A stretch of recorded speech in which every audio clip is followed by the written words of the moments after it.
wants a bowl of fried rice, huh?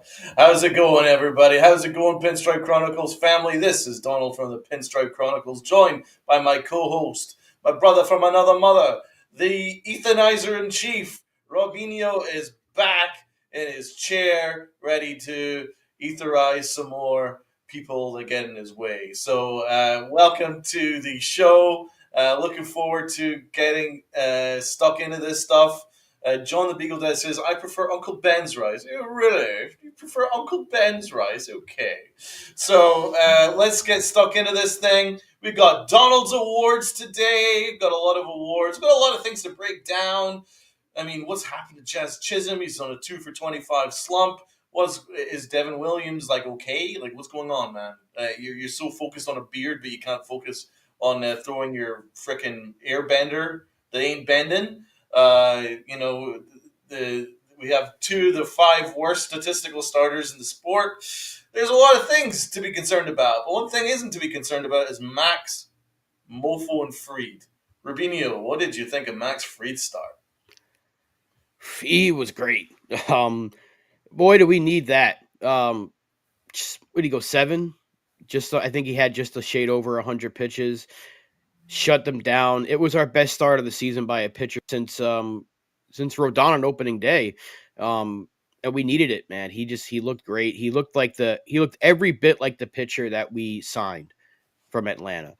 And the guy that we hope to lead this rotation without Garrett Cole. And that was a great, great performance by him. Yeah, Sean Rodon may be giving us length, but that's about it. That's he ain't giving us much else. He gave us 6 the other day, but faint praise, bro. yeah, I mean he can give us length, but I'm not going to get too much further into that one. But yeah, Fried was magnificent, and we needed it because the offense was stagnant up until Ben Rice, the real number 22, came through with the big home run. So that was a great game. Just a great, great, great, great start. And I'm hoping that we see a lot more for that from Max Fried because we need it.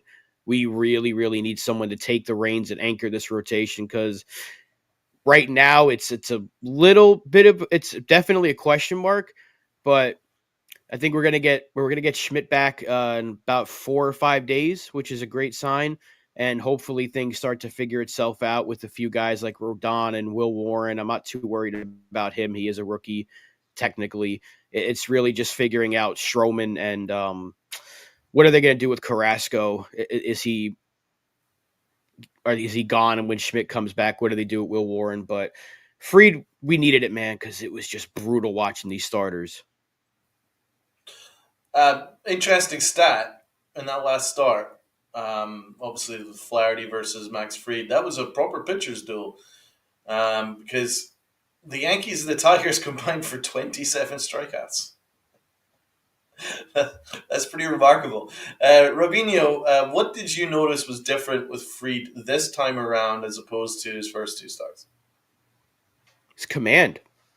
His first 2 starts, he was getting deep into counts. He wasn't terrible, but he wasn't his usual self. He was getting you through maybe 5 or 6, and his pitch count was up. He was falling behind. This start, he was getting through the counts quicker. He was getting the strikeouts. He was getting swing and miss. He was getting the whiffs. He was getting the weak contact. Everything that he's supposed to be getting, he was getting. So maybe it was the colder the weather, the better his stuff was because his curveball looked really good. His fastball was getting up there in velo. Everything was working for him. Maybe he needs to rock the turtleneck the rest of the way through because it seemed to work some magic for him. That was a great, great game from him. Everything he threw was just almost like he was playing on pinpoint accuracy in MLB The Show, and he was just getting perfects the entire game. Like it was just that was a masterpiece pitching performance. And to give some credit to Flaherty as well, because he was really good as well. He was That great. was 2 really good pitching performances on the same day. We were just able to get to their bullpen, thankfully, towards the end. And with Rice, and then eventually Judge got what was a decisive blow because Devin Williams couldn't get the job done in the ninth. But yeah, that was a great pitcher's duel. If you're a fan of pitching, you were loving that starting matchup. Flaherty and Fried, that was some good stuff the other day. Almost as if the torpedo bats is completely overblown. Yeah.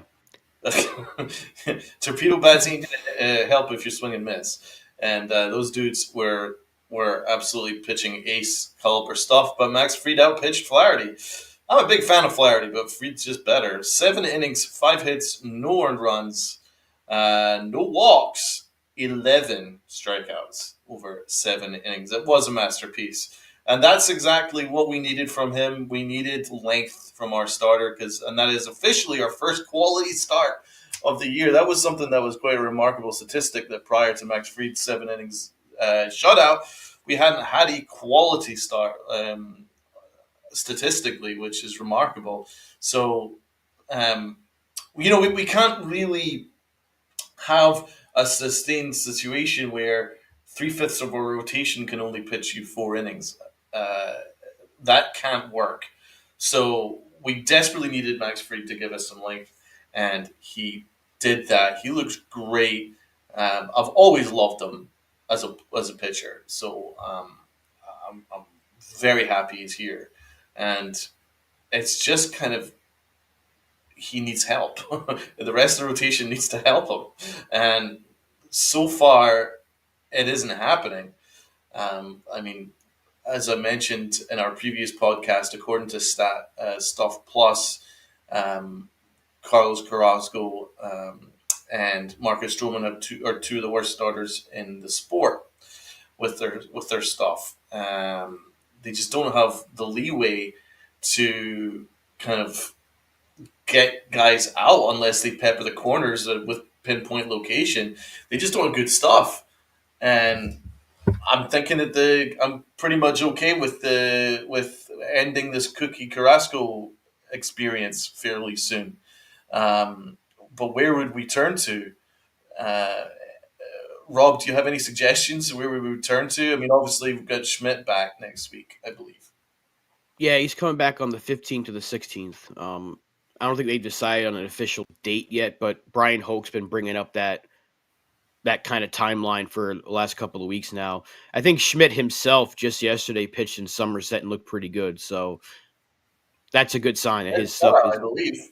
Yeah, he was looking really good. I'm pretty sure it was last night. So Yeah, I think at this rate, you might see one more start from Carrasco and Warren, and then you go from there. If Carrasco turns out a good performance, you might hold on to him just because you don't want to get rid of your depth right now, and you can option Warren. So if Warren struggles and Carrasco has a good start, you could probably send down Warren, let him work on some stuff. But if Carrasco gets blown up again and Warren looks better, it's a pretty easy decision because at least with Will Warren, you have something that you can build towards as a guy that could be there next year and the year after that and so on and so forth. But with Carrasco, I don't want to knock on the guy. He's 37 years old. He's struggled the last few years. He turned out a great spring. We needed the pitching. Unfortunately, it's 2 starts in. He hasn't looked good. It is only 2 starts, so there is a lot of time, and for us, we don't really have a healthy rotation or a good rotation outside of one guy right now. So there is a chance for him to hopefully just be decent.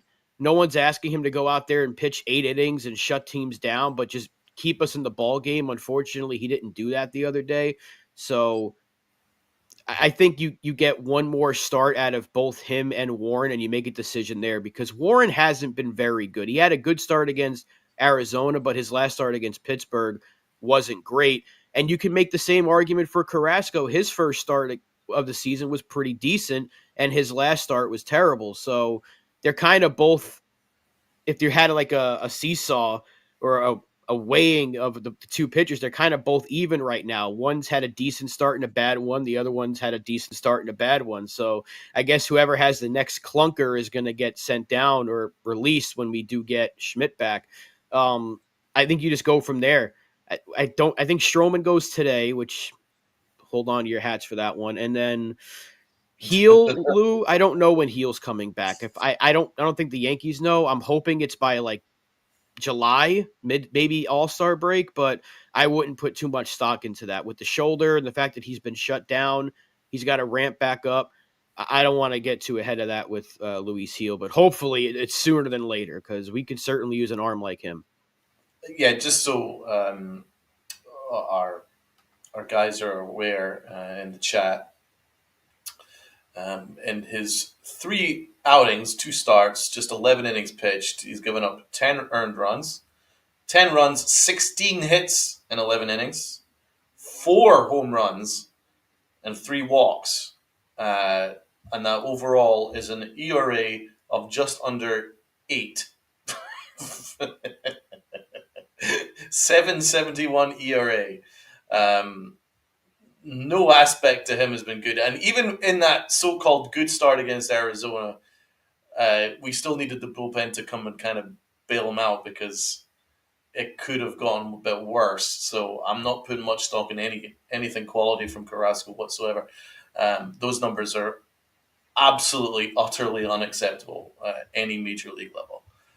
So what do we do here? Because Cashman could do roster manipulation. He does love to do his roster manipulation. We've already seen it multiple times with Ottavino.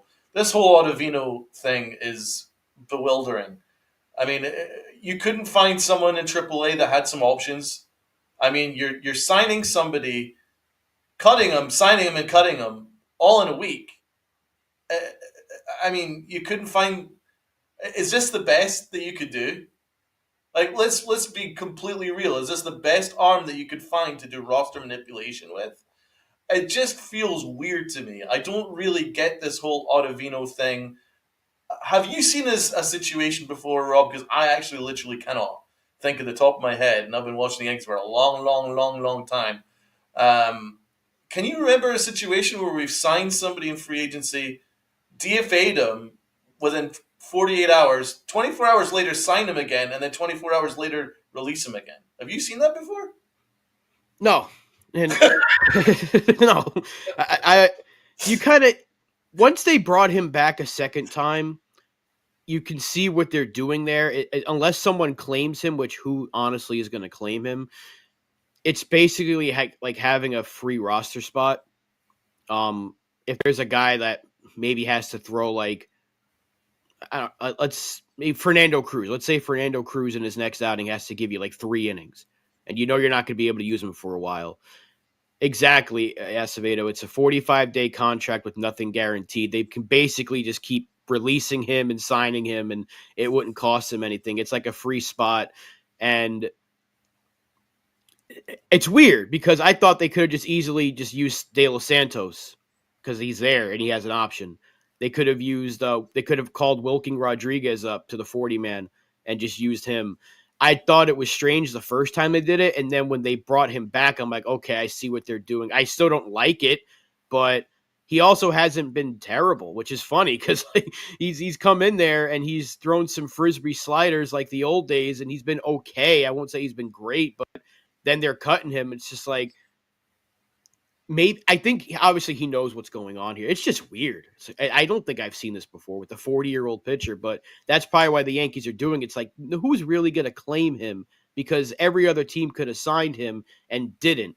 And he could have took a minor league deal somewhere probably and he didn't. So it's like the Yankees are basically just saying we have a free roster spot, but at the same time, I did like Hedrick a lot. And I think it's Hedrick. I've been saying Hedrick, but I'm apparently it's calling Hedrick. him Hedrick. Yeah. You say potato, I say potato. Yeah. I'll just call him Head. And then he's just gonna Maybe not. H man. And then he was pitching well, but I guess they're just gonna keep using this as a de facto 27th man spot. I don't like it, but it is what it is. It's just weird. Of all the It is players. weird. Roster manipulation at its finest. It's very weird. Um, so yeah, we've obviously got Cookie Carrasco's really struggled. Um, the other one that struggled is Marcus Stroman. I would even hazard a guess and say that he's actually been worse than Carrasco, and that's really saying something. And statistically, he is worse. He's got a 7.27 ERA as opposed to 7.17. Six strikeouts uh, in just uh, in his two starts, which is pretty poor. 8 innings pitched, 8 hits, 7 runs, 7 earned runs, 4 walks, 6 Ks. That's kind of ugly. That's really ugly, and that's something from a $16 million a year starter. 18.5.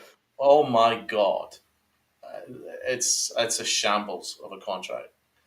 Um, Now he's got no value, none. Yeah, and unfortunately, we kind of need him because in a perfect world, we wouldn't have had 3/5 of our rotation get hurt in the spring, and the Yankees would have found the trade partner for him most likely. But they need him to be good. I don't think there's a risk of him hitting 140 at this point because he can barely make it through 4 innings. His Pittsburgh start, he looked good for 3, and then he just started walking everybody. Yeah, You can't have that. If he was giving us 5 innings consistently, you'd be like, okay, it's better than the alternative, which is him getting roughed up through 4. But he can't even get you through 5. That's he was tradable for a little bit, and then we got injuries, Lou. Once the injuries piled up, you kind of couldn't move him. The only way they get rid of him now is they just outright cut him, and that would void the contract for next year, of course. But having said that, I I don't. did read that we tried to trade him to the Giants for like a middle reliever, and it was rejected outright. And Yeah, it's Taylor Rodriguez, one of the, yeah, Rogers, one of the Rogers lefty, the lefty one. There's one lefty, one righty. and rejected out of hand. He's got no value. He's got even less value now. It's a concern. It's not great. We have to put up with it. I mean, when he loses a spot in the rotation, um, God knows what's going to happen because he's useless as a middle reliever. So I really don't know. But other than this is a really bad situation that we're in with Strowman and completely self imposed. But moving on, Lou is asking which pitcher are we facing today?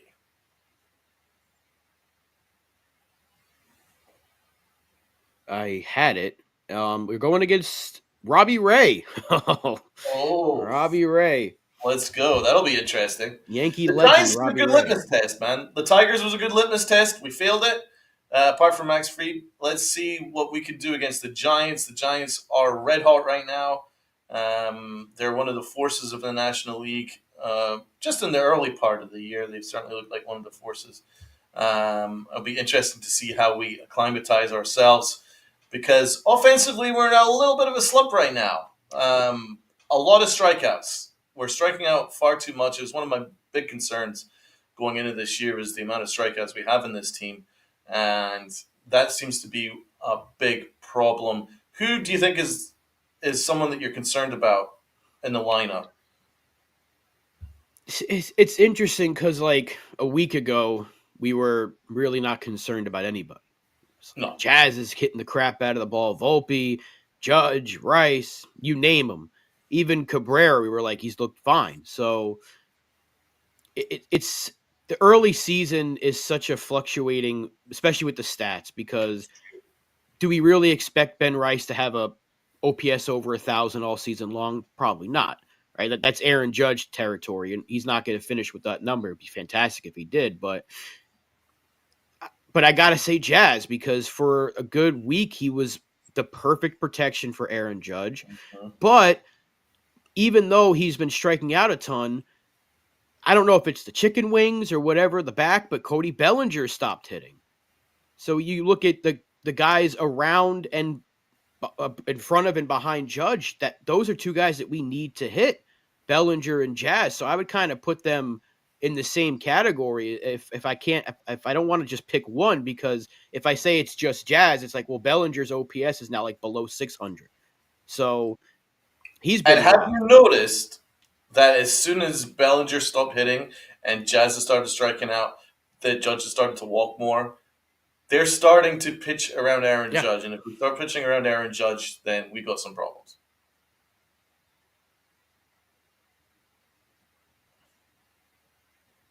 I'm sorry, my internet kind of went clunky Yeah, there. I was wondering if it was mine.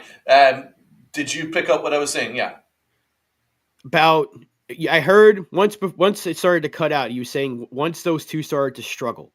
yeah. I think the Judge has started. They're starting to pitch around Aaron Judge a little bit more now, Yeah, yeah. and that's a problem. And that was something that I was very concerned about going into this year. It's not about Judge. Judge has been wonderful, better than wonderful, incredible. But if they don't pitch to him, then then we really need Bellinger and Jazz to be his support in the lineup. It's very important. If they continue, if they play like they did, say the first week of the season, then Judge will have his another one of his historic seasons. He will. He'll hit 60, and no problem. No problem hitting 60, maybe even more. But it is imperative. I know people say that he is his own protection. Well, yeah, if they pitch to him, but if they don't, then you can't force it. You can't run to the opposition batter's box to hit it out of the ballpark. So he does need Bellinger to step up. I'm hoping that it was just the food poisoning that kind of sapped him, because that does sap you, and it's not like a 24-hour thing. That takes a while to get yourself back to normal strength. So I'm hoping that he'll be slightly better, but he has dropped off. One person though that hasn't dropped off and has actually exceeded all expectations is Goldschmidt. Goldschmidt has been fabulous. He actually leads the Yankees in batting average. Um, I believe he's got like a 360 batting average. And the last time I checked, it's been a tremendous start to the year for Paul Goldschmidt. So actually, it's more than that. He's got a 383 batting average with a Yeah. 431 on base percentage. So he's on base 43% of the time. It's sensational. A slug of 511. I mean, that's some terrific stuff. So Goldschmidt, wow. Yeah, and you look at the rest of the lineup, and that's a great point about Goldschmidt because it's him, it's Rice, it's Judge, Yeah. and but everybody else is kind of like started to fall apart. Ben Rice, not Ben Rice. I'm sorry, Austin Wells. Austin Wells is not hitting. Dominguez is not hitting. Volpe stopped hitting. Jazz stopped hitting. So it's like they're not really getting the production that they were getting last week. So I would hope that maybe this week that they got the day off, maybe the weather's a little bit warmer in New York. I'm not sure what the weather's going to be like, but they got to get those bats going again because Goldschmidt and Judge and Rice, you can't have a 3-man lineup. You just can't. There's 9 players in the lineup for a reason. We had the same issue last year when it was just Judge and Soto, and as good as those two are, if you pitch around them, you can beat the New York Yankees, and that's what we saw. If these guys are all struggling, so you're going to pitch around Goldschmidt and Rice and Judge. It's raining, great. That's awesome. Great. We might even get a game Oh, to. So I don't know. We'll see. Maybe tonight is the start of a good hot streak for the bats again. Feed them all chicken parm. You speak in my language, Sean. You can't get you ain't gonna get food poisoning from that. And if you did, it's pure betrayal. But yeah, I love what I'm seeing from Goldschmidt because he really has exceeded everything. Because I don't think any of us were too high on the signing. It was just like, okay, it's better than Rizzo. But so far, he's been as good as you can possibly be. I mean, almost 1,000 OPS himself. That slugging is over 500. So I hope the power comes up soon. But other than everything else has been fine. His defense has been really good. His bat's there. He's getting on base and doing it at the top of the order isn't easy. But he's never really led off before. I don't think he's led off until this year. So if this keeps up, great. But we could also mention that it is very, very early. You do expect things to kind of even out at some point for some of these players, but you got to believe in Hot. And right now, he is on fire. And hopefully, the rest of this lineup can get with it, and we can start putting some runs on the board again. you know, when we started off where everybody was hitting, it can only go down from there. Plus, it's very early in the season, so stats fluctuate quickly. Um, we've also faced 2 excellent starters in Flaherty and Tariq Skubal. I can't look too deeply in the quality of at bats when you're facing those caliber of pitchers. So I'm not gonna rip the lineup that much. For me, the lineup kind of exceeded my expectations in many ways. The only thing that I'm a little, I mean, and one thing I would say is I wasn't expecting the power 1 through 9 that we've seen. That's been a really good thing. I wasn't necessarily expecting Volpe to be as good as he has been. That's been a real surprise. Grisham has been excellent. I wasn't expecting that, so that's been terrific. I've always liked Grisham. I just wasn't sure about his fit as a fourth outfielder because he's an everyday player playing as a backup.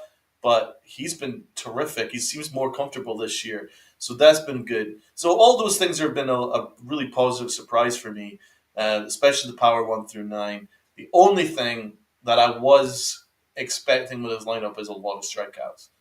I'm not a big fan of that, especially when we get into close games, playoff caliber type games, playing against good teams.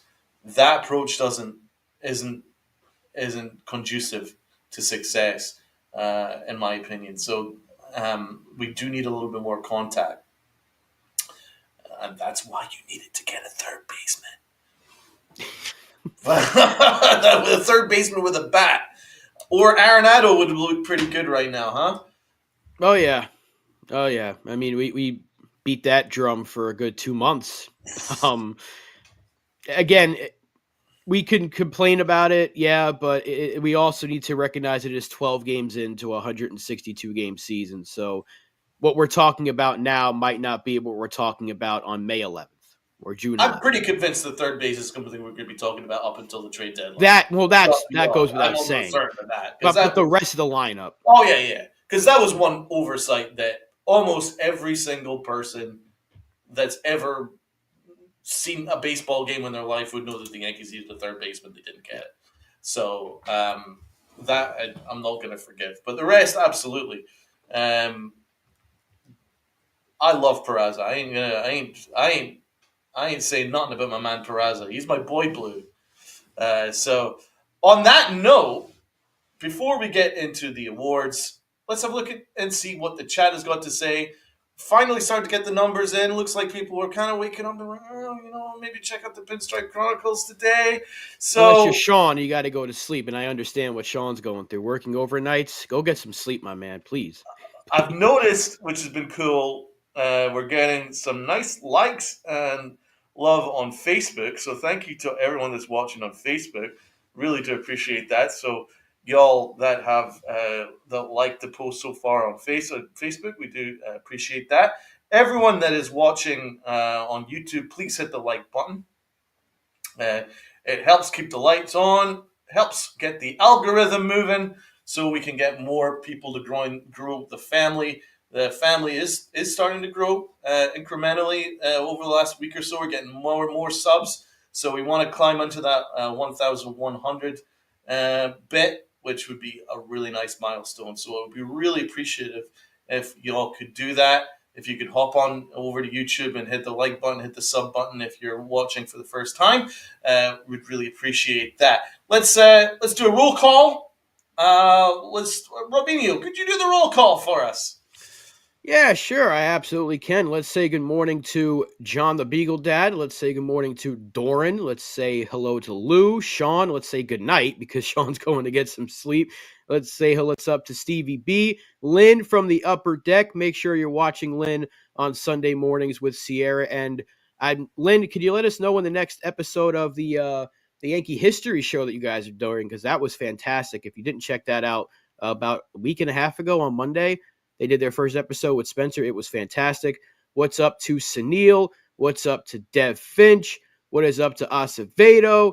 What is up to the whole family? I know Jonathan's in here somewhere. I shouldn't even have to say his name, but Jonathan, there he is. Good morning.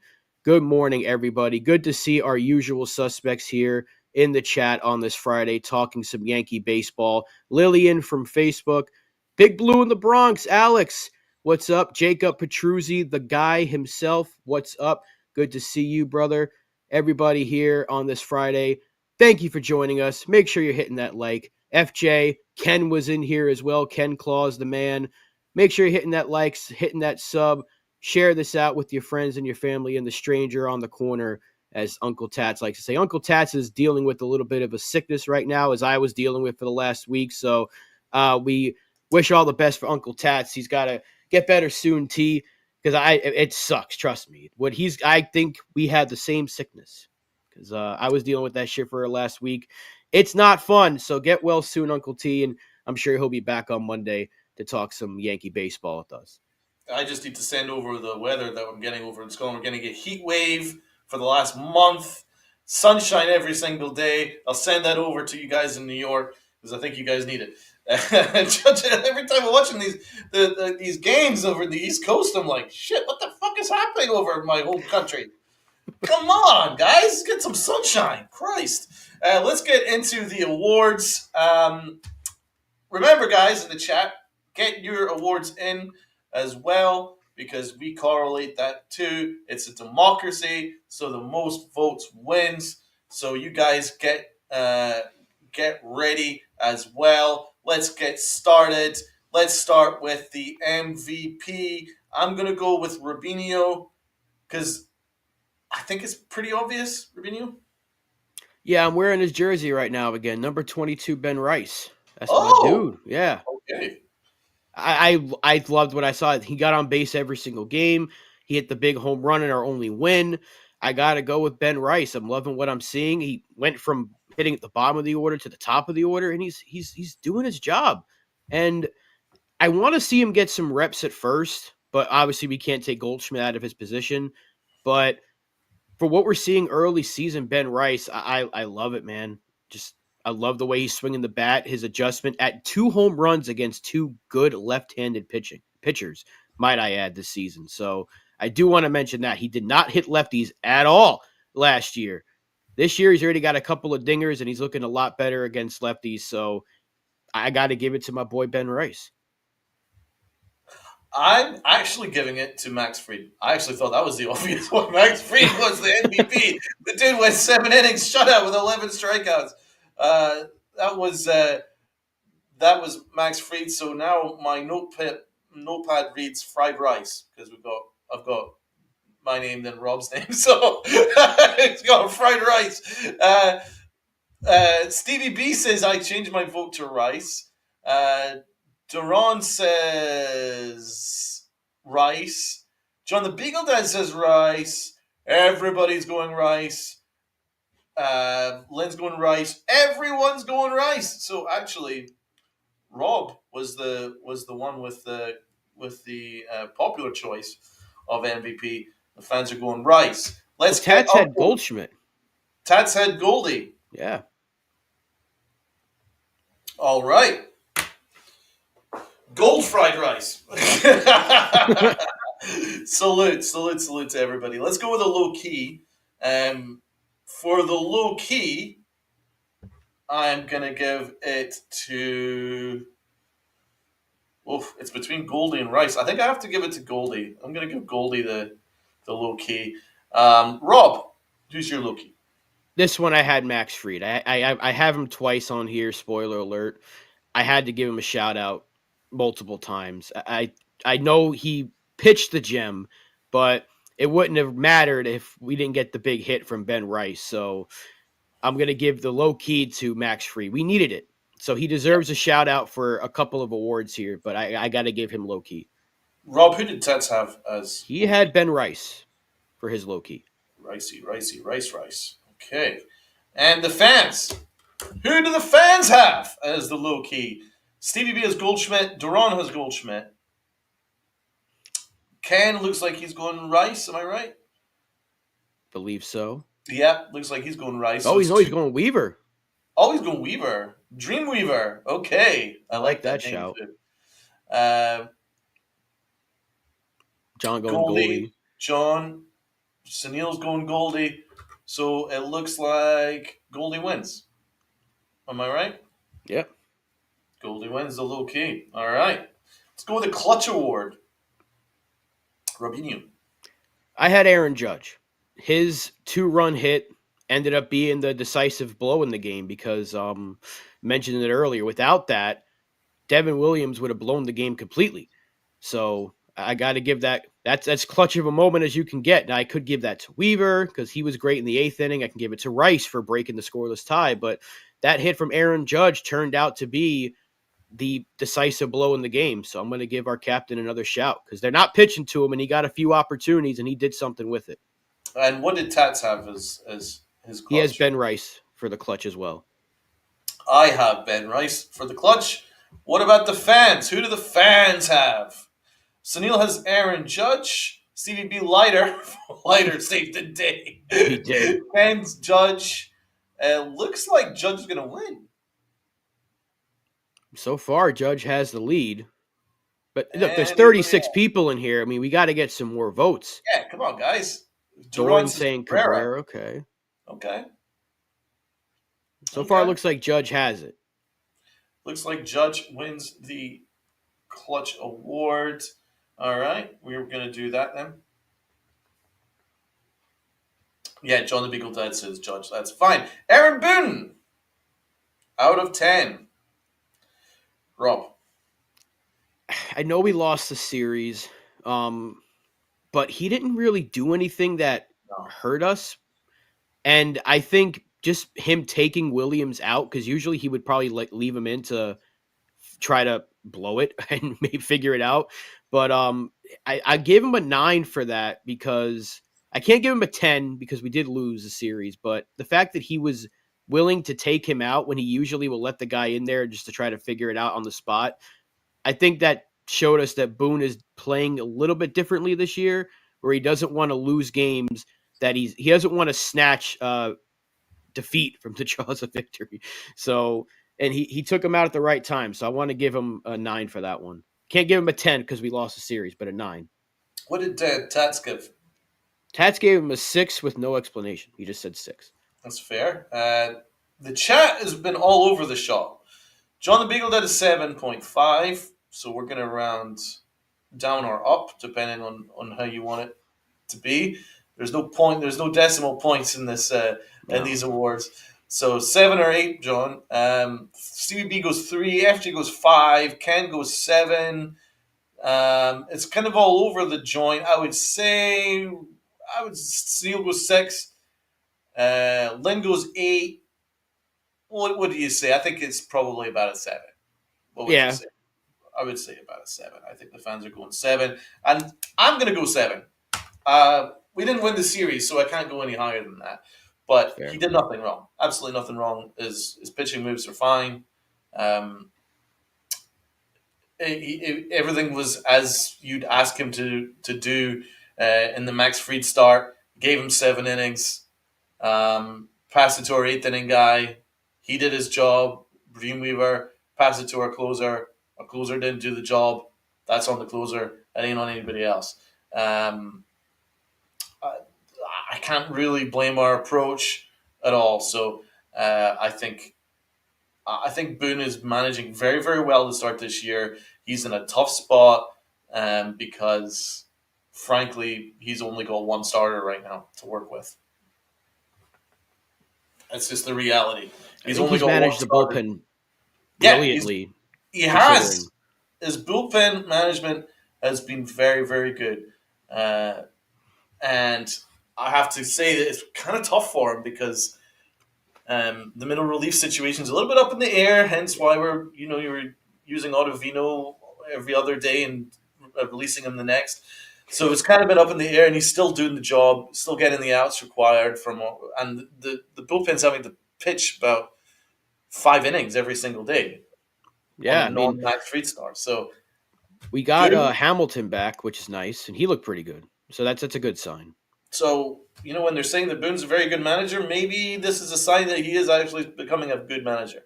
Uh, he is he is doing a very good job. I can't argue with anything he's doing, and it's not the easiest lineup to work out either because there isn't a prototypical leadoff guy. Right. There isn't a prototypical cleanup guy.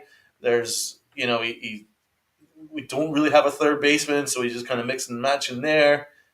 And by and large, we're doing okay. That's why I wasn't that high on this roster because there's so many question marks, and I've never seen Aaron Boone manage a team well with this many question marks. But so far, so good. And if it continues, then that's fine.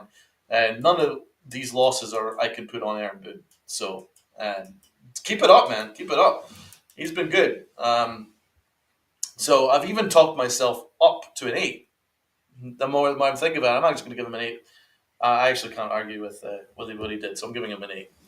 Being kind to my man Booney these days. I don't know why. Maybe I'm getting kinder in my old age. Let's go with the pitching award. I mean, anyone else who doesn't have Max Fried, then you need to get your Yeah. head checked.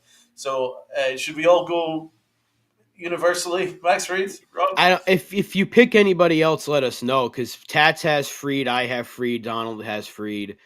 It shouldn't be anybody else. Yeah, There's really no other argument. absolutely. Do you know, I'm so relieved that we had a good game that we won because um, after the first two games, I was saying to Tats in the chat, I was like, "Bro, I have got no awards.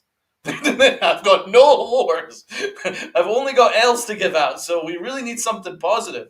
So I'm very happy that we actually had something to talk about that was positive, and Max Fried is that. Um, and that leads me to my favorite award. You're my boy Blue award. You are my boy Blue. I've even got a You're my boy Blue segment, which I'm just gonna get that just now. Where is my You're my boy Blue segment? I need to be a bit more on top of this. And we didn't even get the Donald's Awards bit. Oh, I've let down the whole side here. Oh no! But anyway, here's You're my boy Blue. You're my boy Blue. You're my boy. Who is You're my boy Blue? Rob. I'm with Doran. I got Ben Rice. Um, he's my boy. My boy. He put on 22. A lot of people didn't like it. He's rocking that number with some pride right now. I'm really happy to see it. He's hitting lefties, like I said earlier, and he put on some muscle. He changed his stance up a little bit. He's like creeping like as close to the plate as you possibly can. He's like real slunched over there and he's crushing it. That exit velo, he's scorching it. I love what I'm seeing. That's my boy right there, Ben Rice. You're my boy Blue is also Ben Rice. He is my boy. My boy. My boy is growing into a man. So he is hitting some grown man home runs, my boy Blue. So yeah, he's my award winner for that. What about Uncle T? Tats has Max Fried for his boy. I see that too because Fried was definitely my boy in the off season. I wanted us to sign him. Really glad we did sign him. What about the fans? Doran saying Austin Wells is my boy Light Blue. Is that another award you want though? But he's had Rice earlier. Sunil has Max Fried and Ben Rice. I can tell you right now he's going to be overusing that fried rice thing. Spoiler alert for everybody in our chat. He's going to overuse that one. And John has Rice. Like pieces? Yeah. He's used it more than you have, actually. Absolutely has. Should give out a Sunil Overuse Award. We're correlating it, Sunil. But don't give yourself too much credit. We're just going to go with Ben Rice because that's really what it's about. It's actually more about like prospects or which prospects that you love. So I think he's definitely that. Right, the L. I mean, how long have we got? This is a long, long, long list of L's. Holy God, more L's than you can even count. Lynn's going Grishy for Boy Blue. I like that one. I like that one too. Okay, the L Awards. I am going to give it to, I mean, there's a lot. You could give it to Rodon. You could give it to, you name it. But I'm actually going to give it to Jazz Chisholm.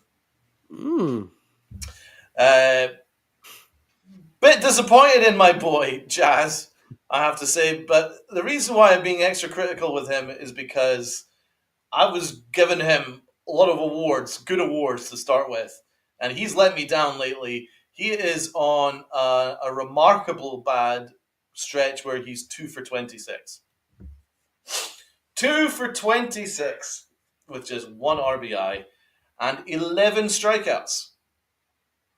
Against Detroit, he was 0 for 12 with 4 strikeouts.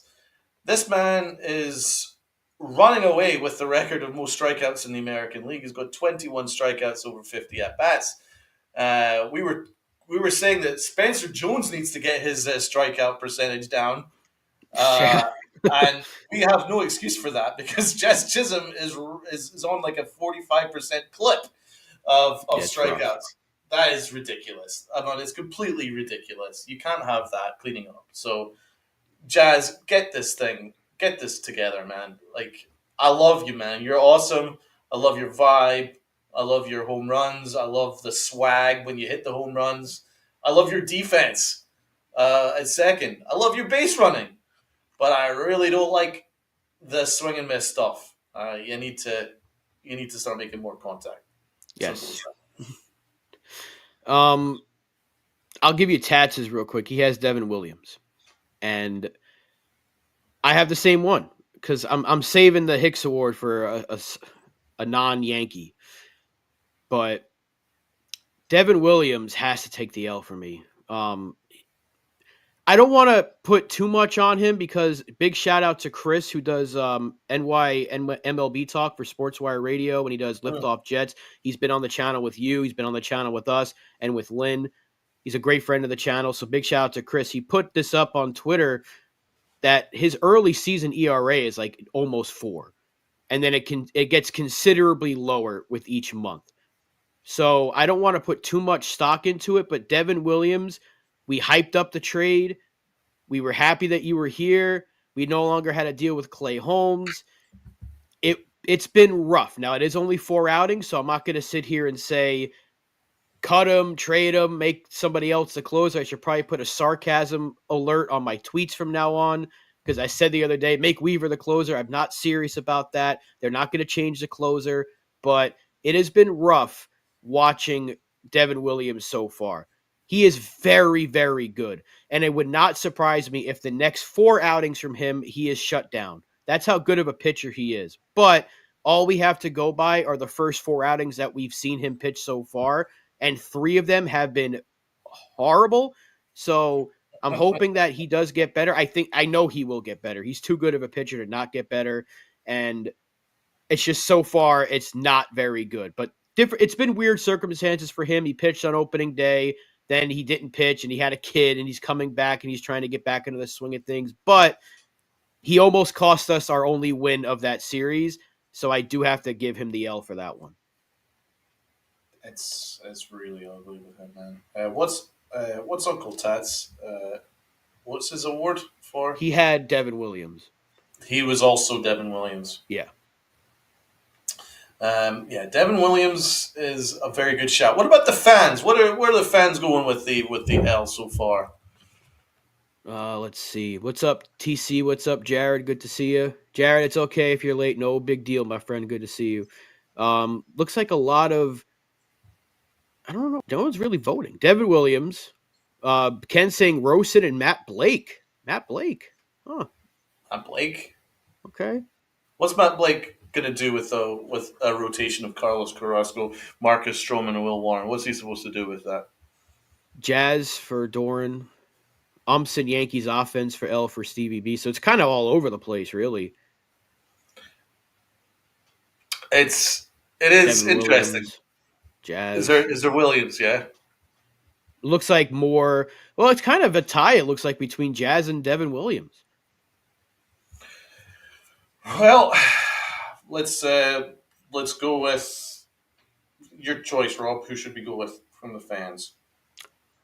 Tiebreaker. TC says looks like it's going to be Devin. I didn't actually see TC's vote. He put Devin Holmes, so he kind of threw me off for Devin a second. Holmes. All right, let's go with Devin Holmes then. All right. Well, the final award. Let's leave the best for last. It is the one. It has to be this one. The Aaron Hicks Award. There's that bum staring at the wall.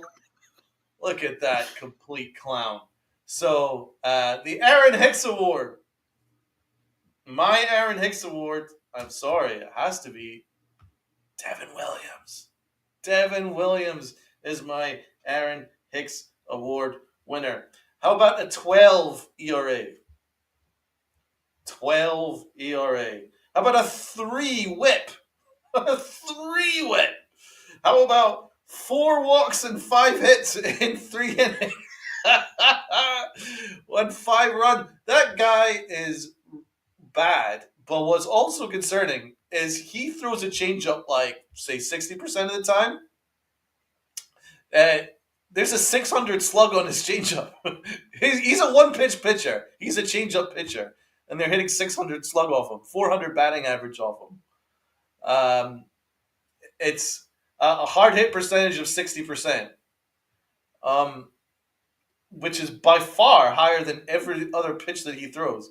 It's really worrying, really worrying that this pitch that everyone is talking about, this airbender pitch, is not missing any bats at all.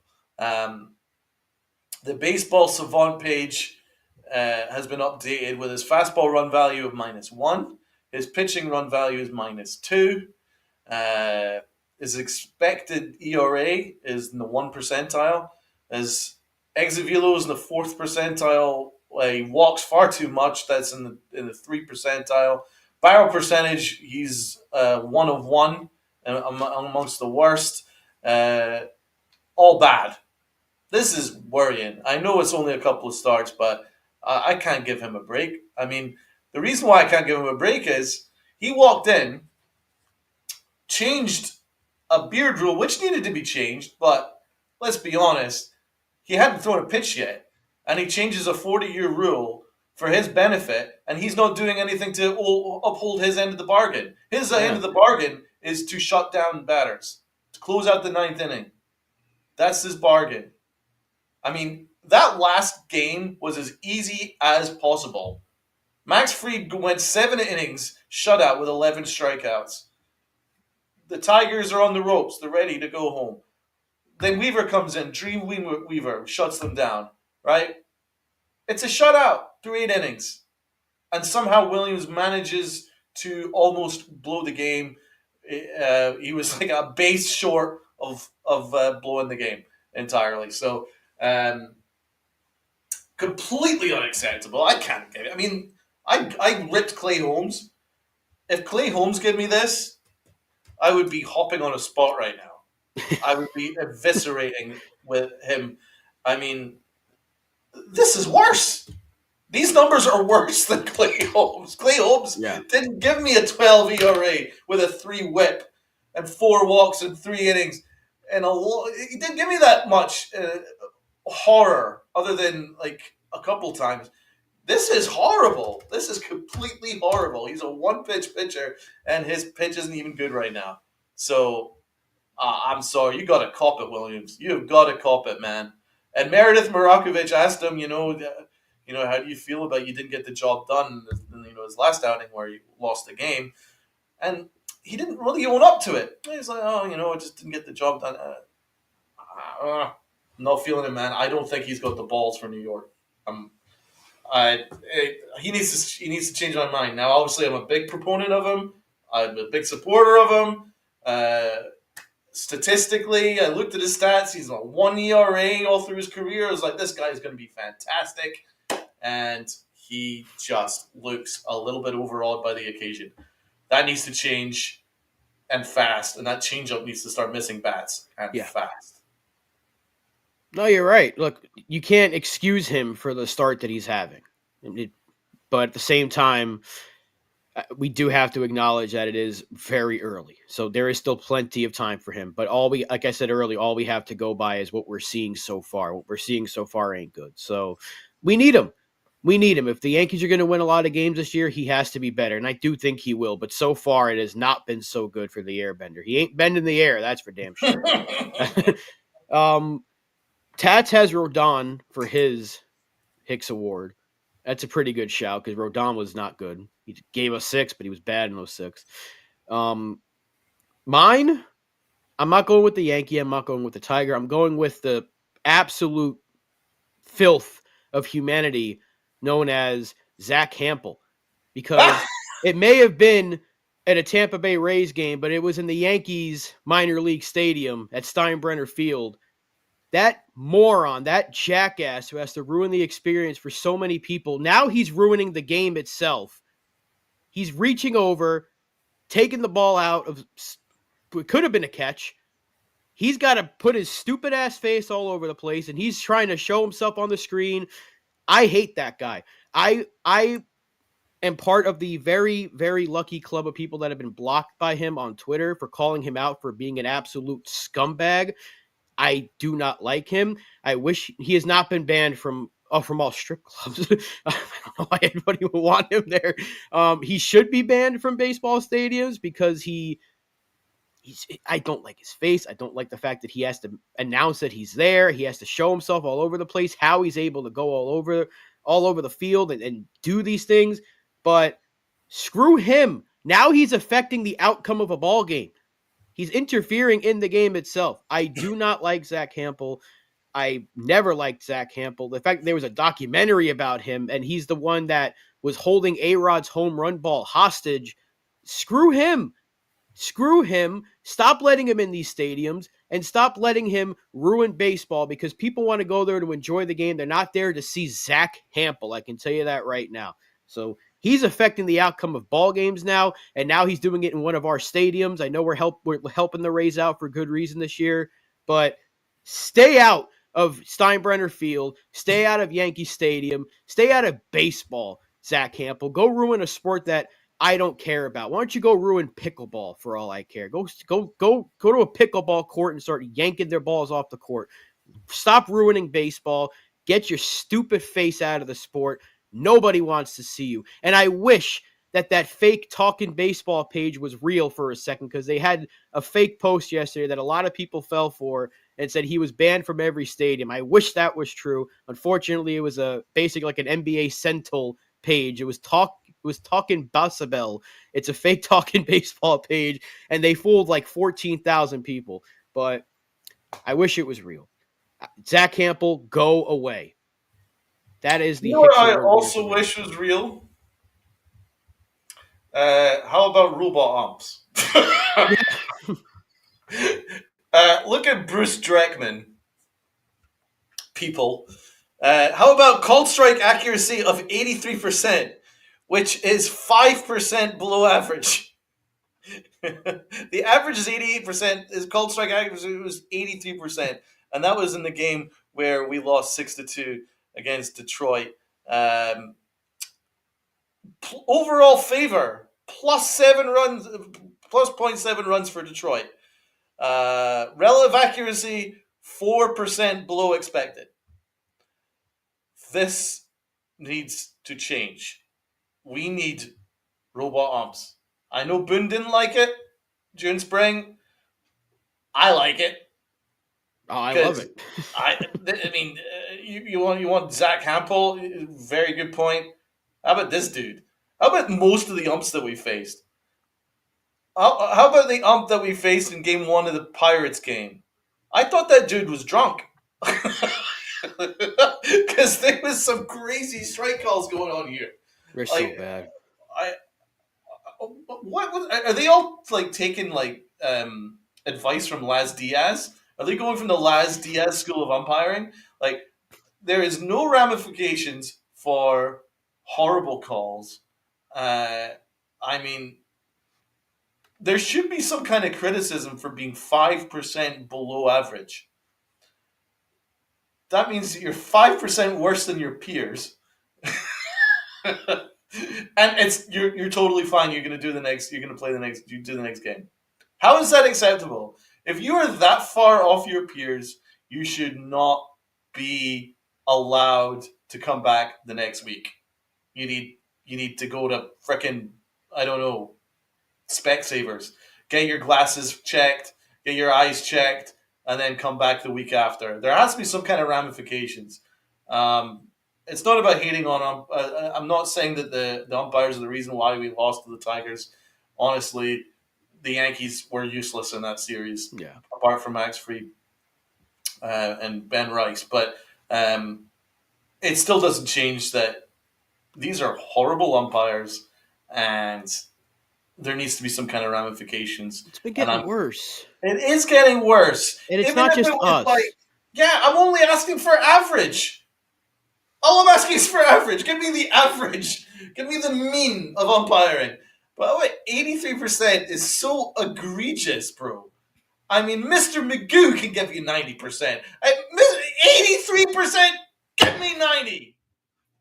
It's bad, like across baseball, and it's been like this for years. As long as we've been doing this show, we've been complaining about umpires. And we thought Angel Hernandez was bad. I think they're all like taking an oath, just like let's just be as bad as we possibly can. Yeah. And then I think in a way they kind of want the ABS system to come into place because if it does, well, you know what? Even if it does, they can only challenge it like twice. So it's like they're still going to have power. We need an automatic strike zone the entire way through. This way they don't get blamed for anything. I've been saying this for years. If they don't get blamed, their egos go through the roof. They're going to say, you miss us, don't you?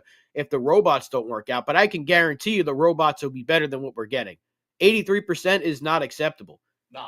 And I'm sure there are a lot more cases around the entire league of worse umpiring, and it's just been getting worse and worse and worse. So this is not just because we're Yankees fans, we're mad about it. No, not I at get all. mad when I see a call go. Sometimes when a call goes our way, I'm like, fuck. Because if that would have happened to us, I'd be screaming. Like you see how many low strikes to Aaron Judge and all that, and just like how are they not figured out this dude's strike zone? He's been in the league since 2017, essentially 2016 for half a season. He's been in the league for so long with the same stance now that you should know what his strike zone is, and he still gets that call against him. We all know the page, or not the page, the picture of Jazz that was just death staring the ump that's been going around the internet for the last like week now. How bad are they? And they get worse, and it's just terrible. Baseball needs to do something, but baseball is also like the worst sport when it comes to getting on top of things before they become a problem. It's become a real issue, Right. and it's league wide. And this should have been implemented a long time ago. And I'm hoping by at the break, Lou, you're right. If anything, get it done in the All-Star break, use it in the All-Star game and see how it does. And they got to do something because it is so bad how things are.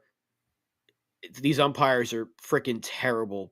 Please bring in the robo umps. Please get the ABS system in Yeah. here as soon as you can. And this is league wide. This has nothing to do with like this is the reason why the Yankees are losing. No, no. There's a million reasons why the Yankees are losing, and it's nothing to do with that. But the standard around the league is garbage. Um, I mean, there's some better than others, of course. But I mean, I'm following umpire scorecards on X, so I do recommend you guys follow it at ump scorecards, and it gives you a better idea of who these dudes are because it is becoming a bit of a problem. I mean, on one scale, we've actually got a very good one here that's like Mark Ripperger, who's like +7% above, 100% called strike accuracy. So it's not all of them are garbage. Guys like him is excellent.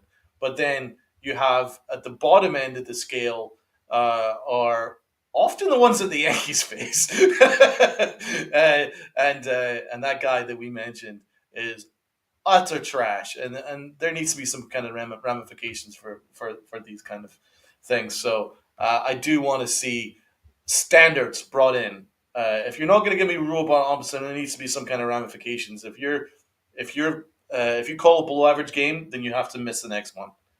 I mean, that's the kind of stuff that happens in soccer. If you like, for instance, if you have a terrible game refereeing, then you tend to get reassigned the next week, and then or you get like a really shitty assignment before you earn yourself back up to the big time again. There needs to be some kind of ramifications because you can't just keep screwing up and then the rest of the teams just have to deal with it. I mean that's not fair. So give me robot arms, and that was a good way to close this off. I think.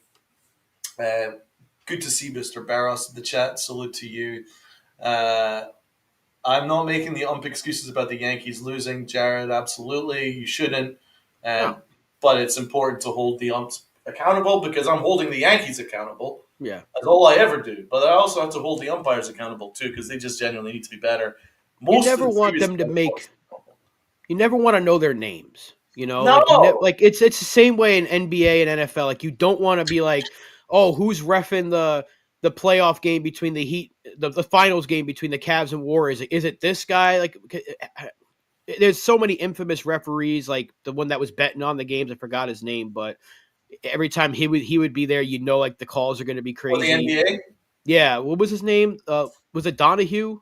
Was it? I think so. Yeah, I mean, I can't really Yeah, remember. I remember but watching a documentary on Netflix about that guy. Yeah, yeah, it's just you don't want to know the name. Like whenever Angel Hernandez was umping, they would announce it and you would see it and be like, Laz great. Diaz. Laz Diaz. They had to make themselves known because if he had a bad call, they'd stand there like, well, what are you gonna do about it? I'm just gonna throw you out. And yeah, Steve Donahue. I don't know why I said Tim Donahue, but yeah, Steve Donahue. That was the one that was betting on the NBA game. So you don't want to know their names because if they make themselves known, you're not doing a good job. That's because you don't want to hear about the umpire that day. You don't want to hear about the fact that Yes does like an umpire scouting report. It doesn't that tell you a lot of like, oh, this guy's pro pitcher, this guy's pro hitter. He calls a tighter strike zone. Like, shouldn't it be universal? Like the strike zone is the Yeah, strike zone. strike So zone's a strike zone. It's never changed.